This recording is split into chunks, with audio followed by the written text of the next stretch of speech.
سلمان صاحب، election commission کی press release سے متعلق میں آپ سے جاننا چاہتی ہوں. آپ نے ڈیٹیل میں پڑھی ہوگی. اس پریس ریلیز سے کیا ظاہر ہو رہا ہے؟ کیا 10 دنوں میں واقعی پی ٹی آئی کے جو اراکین ہیں وہ اراکین اسمبلی بن جائیں گے یا پھر مزید بحران در بحران کی طرف ہم جائیں گے؟ دیکھیں، اگر آپ آج تک کی صورتحال کا تجزیہ کریں تو یہ ساری صورتحال یہاں پر پہنچی اس لیے ہے کہ اگر الیکشن کمیشن نے اپنا ذمہ دارانہ، آزادانہ اور حقیقت پسندانہ طرز عمل اختیار کیا ہوتا تو صورتحال یہاں تک نہ آتی. اور آپ نے درست کہا ہے کہ الیکشن کمیشن کی جو پریس ریلیز جاری ہوئی ہے اس میں صرف ایک فکرہ کہ جی ہم سپریم کورٹ کے فیصلے پر عمل درآمد کریں گے، اور باقی انہوں نے سارا اپنا ایک کیس پیش کیا جو وہ آج تک پیش کرتے آئے ہیں.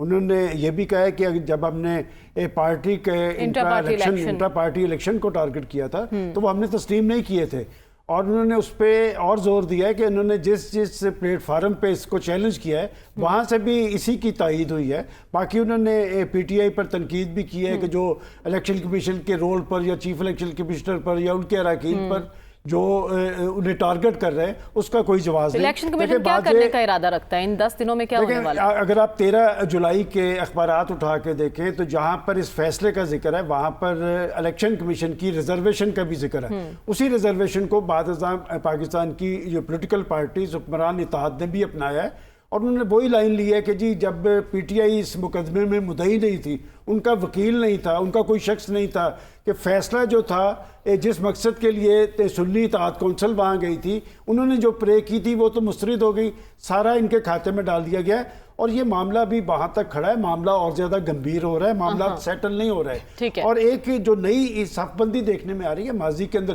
یہ کوئی نیا کھیل نہیں ہو رہا، یہ پرانی فلم ہے نئے پرنٹ کے ساتھ. اور اس کا اینڈ کیا ہوگا؟ سب سے خطرناک بات یہ ہے کہ کیا پاکستان اس طرح کے تماشوں کا متحمل ہو سکتا ہے؟ 12 جولائی سے پہلے ہم یہاں پر کیا ڈسکس کر رہے تھے کہ پاکستان کے اندر سرمایہ کاری کے امکانات ہیں، دوسرے ممالک کے ذمہ داران پاکستان کے وزٹ پہ آ رہے ہیں، پاکستان کے لیے بڑے بڑے پیکیجز کا اعلان ہو رہا ہے.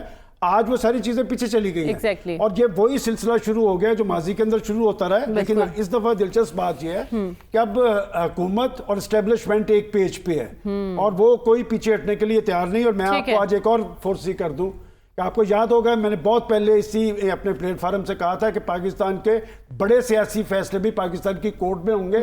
میرا خیال ہے جو منڈے اور ٹیوزڈے کا اجلاس آ رہا ہے اس میں ریزولیشنز آ رہی ہیں اور حکومت اب پارلیمنٹ کے فلور کو استعمال کرے گی اپنے موقف کے حوالے سے. میں اب بھی سمجھتا ہوں کہ اس ساری صورتحال جو بساط بچ گئی ہے اس میں سے بچے گا وہی جو ذمہ دارانہ طرز عمل اختیار کرے گا. اس ساری صورتحال میں میرے سے بھی کسی نے پوچھا کہ فائدے میں کون رہے گا اور نقصان میں کون؟